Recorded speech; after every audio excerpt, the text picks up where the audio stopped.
I suppose it's true in every tech category. Iterative design changes lead to boring products given enough time. I mean, look at our phones. Seriously, take the phone out of your pocket right now and compare it with phones you see in stores or in a commercial. It's basically a black rectangle with some cameras around the back, buttons on the side, and an edge-to-edge screen. I mean, that's not a bad thing per se, but we're definitely past the point where major smartphone releases spark any kind of real imagination these days. And the same thing is starting to be true of Chromebooks and Chrome OS devices in general. I mean, the stuff we cover here at Chrome Unboxed has kind of moved into what I would say is an iterative phase. We get small changes that over time make for better products, but they aren't blowing us away with any new features. They're just simply getting better with each small step forward. But then there's this guy.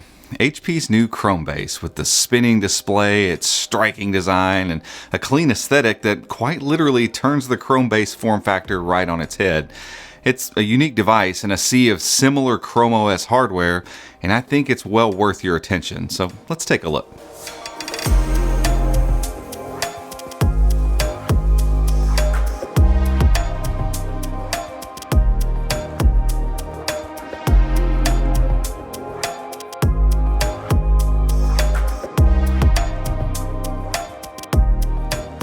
So we're going to start this review a bit backwards. Let's go from the inside out. I mean, processors, RAM, storage, ports, those aren't exactly breakthrough features. There's so much stuff in this Chromebase that's unique and interesting that I just want to get the more pedestrian stuff out of the way right here from the start. Inside, the HP Chromebase 22 is outfitted with either a 10th gen Intel Pentium Gold or a Core i3 processor and up to 16 gigs of RAM and up to 256 gigs of internal storage. Wi-Fi 6 and Bluetooth 5 are here for your connectivity stuff. And for the record, the model we are testing has the Core i3, 4 gigs of RAM, and 128 gigs of internal NVMe storage. Now, that's with a 1080p screen, and we'll talk more about that in a second, obviously. And it performs just fine and handled my daily workload with only a few hiccups here and there. And I'd imagine 8 gigs of RAM would go a long way towards helping that out a bit, but I really just had no complaints. Performance was great, and since it's a desktop setup, we don't even have to talk about battery life. It's not really part of the equation here. So put it this way, this thing was my go-to work-from-home device during my stint with COVID, and I put it through all the paces that I normally would put every Chromebook through, and it held up just fine. But the star of the show here really is the screen. And if you've seen anything about this Chromebase, you already know that the 22-inch touchscreen is the main attraction. I mean, after using it for a bit, I'd argue that it's great, but probably not for the reasons you're thinking it's great. Yeah, the display rotates 90 degrees for applications where that makes sense, but in actual use, I didn't leverage that very often. While I think it's a neat trick and likely really beneficial for certain users, I simply didn't find a ton of real-world application in it. I think in a house or as a kiosk, that whole flipping thing could be awesome, but on my desk when I'm trying to get work done, the screen generally just stayed put. But that's not a bad thing. For a screen whose main draw is a rotational trick, this panel really impressed me. Though HP still lists this screen as 250 nits, that's just not the case with our review unit. It easily tested over 400 nits, and even right next to the window where my desk is on a sunny day, the screen was completely comfortable to use. The colors pop, the viewing angles are great, the size is large enough for me not to feel the need to lean forward to see stuff on my screen, the bezels are under control, and overall this display on this Chromebase was just fantastic to look at every day. I really like it, and if I had one gripe, it would just be the resolution. At 1080p, 22 inches is kind of pushing it, and I could pick out pixels from regular working distance. It's not a deal breaker, but a QHD screen would have gone a long way to fix that. Now, it is a rotating display, so we do have to talk about the hinge joint thing that attaches it to the base. The rotation happens just so easily while keeping a whole sturdy feel that you almost have to try it to understand. As my kids would say, it's satisfying. There's also a bit of tilt available as well, and it helps ward off some glares from lights and windows and stuff like that when you need it. It doesn't shift a ton, but it's been enough to keep things comfortable while I've been using it. And while I wish there was a height adjustment up and down here, I didn't really feel the need to actually move it while I was using it, so I'll give HP a pass on that one. Above the screen, we get another cool trick in the front-facing 5-megapixel camera. First, this resolution is much appreciated in an ocean of Chromebooks with 720p webcams. The colors aren't perfect from the sensor, but I feel like the higher resolution at least gives applications like Google Meet or Zoom a little bit more information to use before that massive compression happens when it sends your video to the next person you're talking to. The real trick here is the privacy slider that's part of the Chromebase's top bezel. Slide it once into the first click and you have your camera covered up.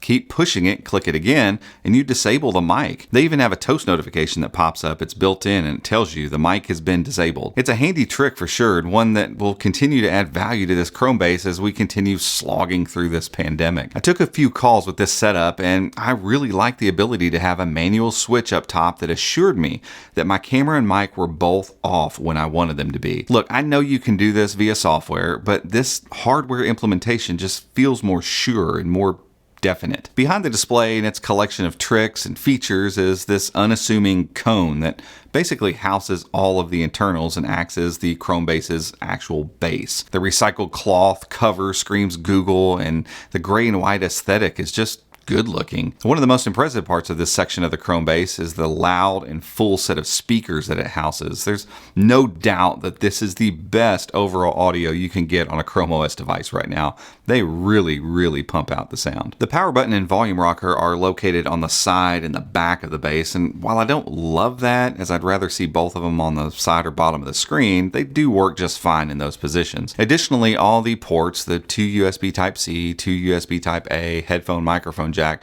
are all in this narrow line up the back of the cone-shaped base, and it just feels so considered. This Chromebase isn't an afterthought or a compromise. It was made with care, with thought and purpose, and at every point you can see this. Even the bottom of the base is raised up just a little bit off the surface so that if you had a small spill or something on the table, not going to be an issue. In the box, you get a Bluetooth mouse and keyboard combo that's certified works with Chromebook, and while the mouse is just average, the keyboard is actually fantastic. Both paired up right away, and I've not had a single issue with connectivity since I started using the Chromebase. I'd say if HP decides to sell this keyboard as a standalone device down the road, I'd buy one almost instantly. I've really enjoyed typing on it. So if it sounds like I'm a bit head over heels for this thing, I absolutely am. I love the look. I love actually using it. I love the sound this thing puts out. I love the spinning screen. I love the keyboard. I love this Chromebase. I think it'll make a great device for home offices, for standard offices, for kiosks, libraries, schools, and everything in between. I sincerely hope HP is already at work on iterating this design